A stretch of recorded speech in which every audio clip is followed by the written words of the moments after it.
আমাদের দেশ অনুচ্ছেদের সোনা। আমাদের দেশের নাম বাংলাদেশ। বাংলাদেশের আয়তন 1,47,570 বর্গ কিলোমিটার। দেশের বর্তমান জনসংখ্যা প্রায় 17 কোটি। 1971 সালে মুক্তিযুদ্ধের মাধ্যমে এই দেশ স্বাধীনতা লাভ করে। নানা ধর্মের নানা জাতির বাস আমাদের দেশে। এই দেশে বাস করে মুসলমান, হিন্দু, বৌদ্ধ ও খ্রিস্টান। এরা সবাই বাঙালি। এর বাইরে রয়েছে চাকমা, গারো, সাঁওতাল প্রভৃতি নৃগোষ্ঠীর মানুষ। আমাদের সকলের ভাষায় বাংলা, তবে কিছু কিছু উপজাতি ও ভাষার প্রচলনও রয়েছে। আমাদের দেশে 6টি ঋতু: গ্রীষ্ম, বর্ষা, শরৎ, হেমন্ত, শীত, বসন্ত। বৈশাখ ও জ্যৈষ্ঠ গ্রীষ্মকাল। এই সময় অসহ্য গরম পড়ে, প্রচন্ড রোদের তাপ। আষাঢ় ও শ্রাবণ বর্ষাকাল।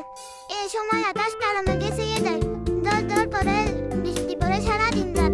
ভাদ্র, আশ্বিন, শরৎ এই ঋতুতে নীল আকাশে সাদা মেঘ উড়ে বেড়ায়, সাদা গাছুড়ে হেসেতে মাঠ নদী তীর। কার্তিক অগ্রহায়ণ অর্থাৎ হেমন্তকালে মাঠ ভরা থাকে সোনালি ধান।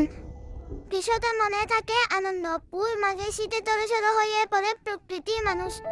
তবুও গ্রামে গ্রামে পিতল হাওয়ার বুম পড়ে। ফাল্গুন ও চৈত্র মাস মিলে বসন্তকাল। ফুরফুরে দক্ষিণা বাতাস, গাছে গাছে নতুন পাতা, ফুল আর পাখির গান মন মাতায়।